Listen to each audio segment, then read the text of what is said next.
Dan di sini lokasi kejadian modus pencurian atau modus petugas parkir liar. Nekat mencopet dompet dan telepon genggam milik sejumlah pengunjung Masjid Istiqlal Jakarta. 4 juru parkir liar dihakimi warga. Saat ini terdapat 4 korban termasuk saudara saya yang menjadi korban. 4 orang menjadi korban dalam kejahatan petugas parkir liar. Para korban kehilangan telepon genggam saat akan pulang sehabis berbuka puasa di masjid dengan modus pelaku yang membantu mengeluarkan motor korbannya. Saat diamankan, sejumlah pengunjung yang menjadi korban pencopetan mengamuk dan sempat menghajar para pelaku. Ego juga ada masalah itu uang anak sekolah Pak, itu uang mama lah Pak. Seorang warga Desa Basaan tewas tertembak saat bentrok antara polisi dan warga di lokasi pertambangan emas Rata Totok, Kabupaten Minahasa Utara. Bentrokan warga dan Brimob Polda Sulut ini terjadi pada Minggu malam. Warga masuk ke lokasi pertambangan emas yang dijaga oleh anggota Brimob. Dalam rekaman video amatir terdengar suara tembakan, tak lama seorang warga digotong dengan luka di bagian kepala kanan. Diketahui warga tersebut tertembak bernama Predo Tong Toko. Warga Basaan ini tewas dan langsung dilakukan otopsi di Rumah Sakit Profesor Kando, Manado. Keluarga korban yang berada di ruang jenazah tak bisa menahan kesedihan dan berharap pihak kepolisian segera menuntaskan kasus tersebut. Sementara Polda Sulut dalam keterangan persnya pada Selasa sore mengungkapkan warga yang datang ke lokasi pertambangan dengan membawa senjata tajam dan membuat keributan sehingga polisi membuang tembakan peringatan namun tidak diindahkan warga. Mendengar suara tembakan, warga justru semakin beringas dan membakar camp serta fasilitas lainnya. Tidak ada perintah untuk anggota kita untuk mengamankan kampung ini, tidak ada. Dan Kapolda berulang-ulang kali sampaikan tidak diperbolehkan. Makanya oknum kita ini, kalau nilai oknum kita ini, kita akan proses mereka. Kita akan menangkap dia. Daci menambahkan pertambangan ini diketahui ilegal usai terjadi bentrokan. Sehingga sejumlah polisi yang berjaga langsung ditarik dan diperiksa kemudian ditempatkan di penempatan khusus. Dari Manado, Jeffrey Langi, iNews melaporkan.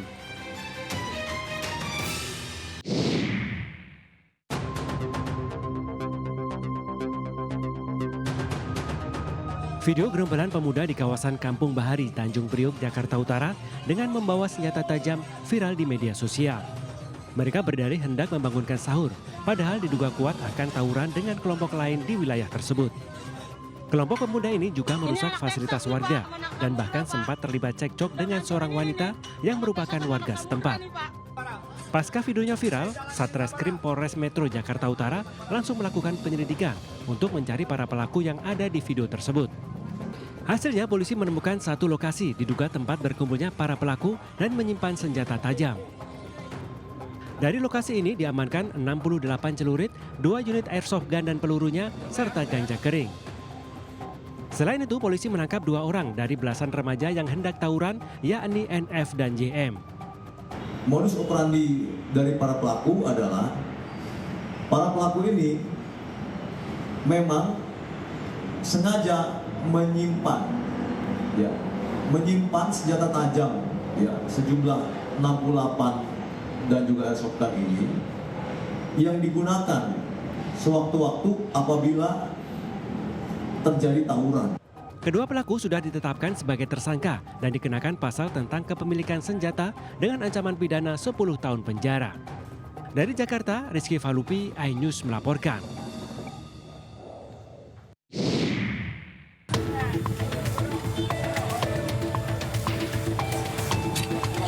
Kecelakaan adu kambing antara sebuah truk tronton dengan bis antar kota antar provinsi syarat penumpang terjadi di Jalan Lintas Padang Solok, Sumatera Barat pada Selasa siang.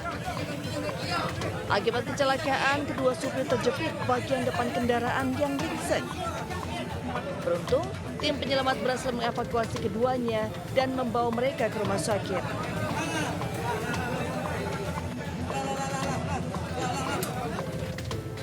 Selain supir kedua kendaraan, 1 orang penumpang bis terluka dan telah dilarikan ke rumah sakit. Kecelakaan terjadi diduga akibat bis selip saat melaju di jalan berkelok yang licin setelah diguyur hujan. Tiba di tikungan Lubes, Kecamatan Gunung Salang, mobil kendaraan Bumarang Jaya yang datang dari arah Padang agak melebar ke kanan dan tidak terelakkan oleh satu unit mobil tronton, terjadilah kecelakaan. Usai kejadian, jalan lintas Padang Solok terpaksa diberlakukan sistem buka tutup selama proses evakuasi bis dan truk tronton berlangsung. Dari Kabupaten Solok, Sumatera Barat, Budi Sunandar, iNews melaporkan.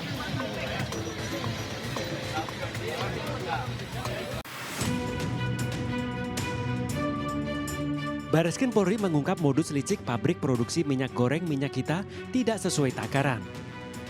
Dari hasil penyelidikan, polisi menemukan kemasan 1 liter minyak kita hanya terisi 750 sampai 800 ml. Hal ini diungkap Direktorat Tindak Pidana Ekonomi Khusus Bareskrim Polri dari sebuah rumah produksi di Kelurahan Sukamaju, Cilodong, Depok, Jawa Barat.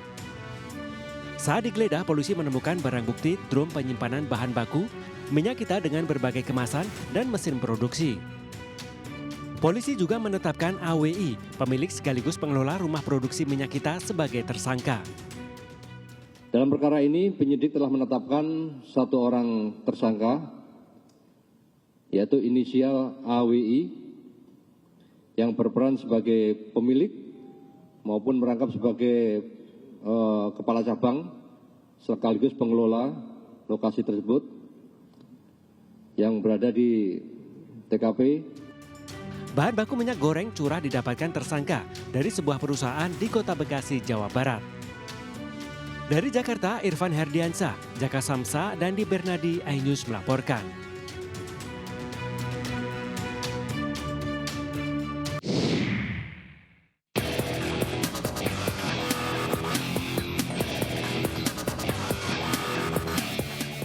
Di Desa Ciujung, Kabupaten Bogor, Jawa Barat, polisi meringkus seorang pria yang diduga mengoplos minyak curah menjadi minyak bersubsidi.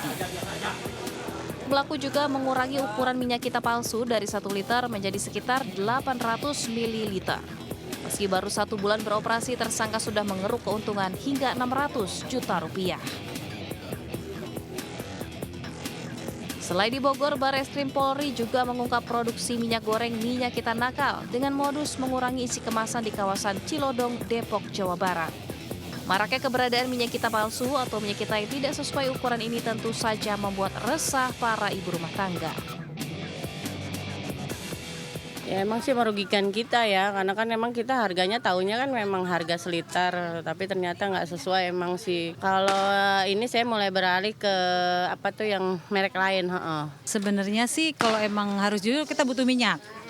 Sebenarnya berapapun kita beli, tapi minimal bisa konsekuensi dengan apa yang dihargakan dengan apa yang kita terima gitu loh. Jadi kecewa sih satu ya, kan harusnya udah dilewat yang sudah ditentukan itu memang harusnya udah sesuai harga juga ini sama jangan susah gitu nyarinya.